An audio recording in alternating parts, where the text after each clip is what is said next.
गुजरात से एक बार फिर राज्यसभा में विदेश मंत्री डॉक्टर एस जयशंकर ने नामांकन किया है और उसके साथ ही उनका राज्यसभा में चुना जाना भी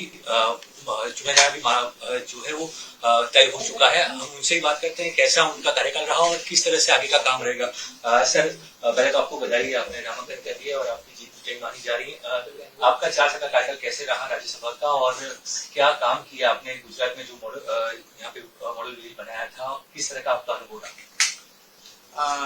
देखिए, एक तो पिछले 4 साल में मेरा सौभाग्य था कि मुझे गुजरात के साथ जुड़ने का अवसर मिला और मैं ये फॉर्मेलिटी के शब्द नहीं कि सचमुच मुझे गुजरात से सीखने को बहुत मिला। और जब मैं भारत की पहचान, भारत के हित, भारत की जो बात जो जब मैं बाहर रखता हूँ, दुनिया के सामने रखता हूँ, तो इसमें बहुत सारे अनुभव हैं जो गुजरात से मैं ले गया। जैसे मैं आपको एक उदाहरण के तौर पर बताना चाहूँगा। अभी अभी काशी में हमारी G20 की डेवलपमेंट मिनिस्टर्स की बैठक हुई। तो आप जानते हैं कि डेवलपमेंट जो मंत्री लोग जो मिलते हैं कि तो नॉर्मली पॉलिसी की बात होती है, नीतियों की बात होती है। मैं उनको संक्षिप्त में समझाना चाहता था कि भारत में परिवर्तन क्या है। तो मैंने गुजरात में, क्योंकि जो नर्मदा जिला जो है उसके साथ मेरे जो MP लैड्स कार्यक्रम जो है वो सब प्रोग्राम सब वही है, तो मैंने नर्मदा जिला का उदाहरण लिया। उस पर एक छोटा सा फिल्म बनाया कि नर्मदा जिले में पिछले 9 साल में क्या, और जो आंगनबाड़ियों में जो हेल्थ साइड में जो एम्प्लॉयमेंट, रोजगारी जो है, जो ट्राइबल कम्युनिटी की, और वहाँ जो हमने तो जो फिल्म जो दिखाया था वो गुजरात का दिखा था। जो हमने गिफ्ट दिया वो भी गुजरात के गिफ्ट, और वो ऐसे गिफ्ट है जो माने एक किस्म से जो यहाँ जो परिवर्तन होता है उसको दर्शाता है। जैसे अब बनाना लीफ रिसाइकल उसका कुछ दिया, पाइनएप्पल का कुछ दिया। तो एक किस्म से मैं कहूँगा कि गुजरात में जो परिवर्तन आया है वो मेरे लिए दुनिया को समझाने में बहुत काम आया। तो एक तो है कि गर्व का विषय है कि मैं गुजरात की ओर से मैं राज्यसभा में हूँ, पर उसके अलावा जैसे मैंने कहा कि मेरे लिए गुजरात के अनुभव जो वो मेरे लिए बहुत बहुमूल्य। सर, ये तो आपकी राज्यसभा के अनुभव की बात हुई। बतौर विदेश मंत्री आप काफी दौरे किए हैं। जो चुनौती रही अपने पड़ोसी देशों के साथ जो संबंध रहे, चाहे चाइना हो या पाकिस्तान, किस तरह से चुनौतीपूर्ण रहा? आपने कहा कि हम अच्छी तरह से टैकल किया, नेपाल के साथ भी संबंध सुधरे, पर श्रीलंका, नेपाल, बांग्लादेश और जब पाकिस्तान जाने की बात की कितनी मुश्किल रही? ये देखिए,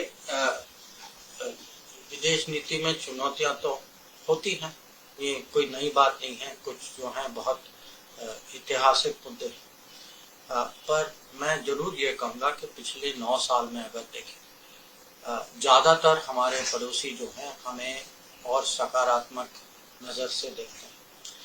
दुनिया में अगर आप बाहर जाएं, अफ्रीका जाएं, लैटिन अमेरिका जाएं, तो उनको लगता है कि महामारी के समय में अगर एक देश था जिसने दुनिया की मदद की वो भारत था। हमारे जो वैक्सीन मैत्री का जो प्रभाव जो है पूरी दुनिया में लोग याद रखते हैं। हो सकता है कि हम अब कोविड से निकल आए तो हम तो उसको हमारे लिए इसके इतना इम्पोर्टेंट नहीं होगा जितना कोविड के समय में था, पर जिसको मदद मिली है वो कभी भूलते नहीं उसको। और ये भी है कि अब श्रीलंका जैसा देश जो है वो अपने आर्थिक संकटों के समय से गुजर रहा है, और उसमें भी उनको लगता है कि भारत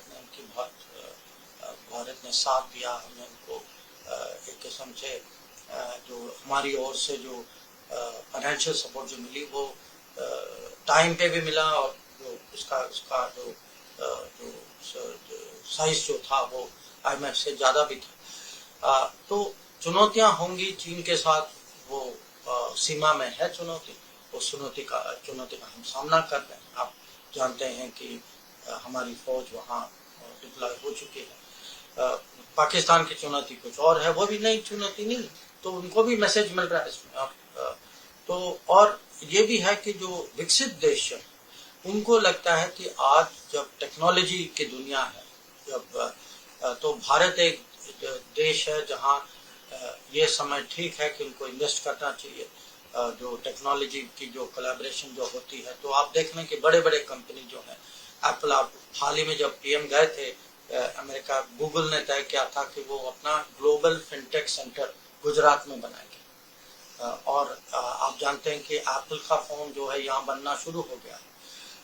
एक बहुत बड़ा सेमीकंडक्टर चिप्स बनाने का कंपनी है माइक्रोन, उन्होंने भी डिसाइड किया है कि वो गुजरात में उनकी वो टेस्टिंग असेंबली बनाएंगे। तो ये उदाहरण है कि ग्राउंड में हकीकत में क्या फर्क पड़ेगा। सर, अभी जो सबसे अभी का जो मुद्दा है, चाहे वो कनाडा हो, यूके हो या फिर ऑस्ट्रेलिया हो, खालिस्तानी जो समर्थक है वो वहाँ पे भारतीय एम्बेसी को टारगेट कर रहे हैं। उस पर भारत का क्या रुख रहेगा और किस तरह से वहाँ पे जो बात की जा रही है, ये चुनौती कब तक सॉल्व हो? नहीं, देखिए, ये विषय जो है, कुछ ऐसे देश हैं, उनकी प्रशासन भी ऐसी है जिन्होंने माने हमारे विचारों को पूरा समझा है, और वो जो है इसकी खंडन करते हैं, और उन्होंने, कुछ लोगों ने स्पेस दिया है, कुछ नहीं दिया। तो हमारी कोशिश होगी कि लोग समझें। देखिए, कभी कभी स्वाभाविक है या नहीं भी है कि लोग फ्रीडम ऑफ स्पीच की बात करते हैं। अब फ्रीडम ऑफ स्पीच भले हो, ये कोई ये नहीं चाहता कि फ्रीडम ऑफ स्पीच ना हो, पर फ्रीडम ऑफ स्पीच का भी मिसयूज नहीं होना चाहिए। कि फ्रीडम ऑफ स्पीच ये नहीं है कि अलगाववादी या आतंकवादी या जो जो जो कट्टरवादी विचारधाराओं को, हाँ, उसके लिए आप उस पर प्रतिबंध न लगाएं। तो ये हमारी बातचीत इस पे जारी है, जो कुछ देशों के साथ जहाँ ऐसी हरकतें होंगी। अंतिम सवाल सर, दलाई लामा ने अभी एक स्टेटमेंट दिया है तिब्बत के। ओके सर, तो ये थे विदेश मंत्री डॉक्टर एस जयशंकर, जिन्होंने साफ तौर पे कहा कि भारत जो है पिछले 9 साल में काफी आगे बढ़ा है और राज्यसभा का जो उनका कार्यकाल है उसमें भी उन्होंने काफी काम किए हैं और इसी तरह आगे काम चलता रहेगा। कैमरामैन जमीन व्यास के साथ ब्रजेश जोशी, आज तक, अहमदाबाद।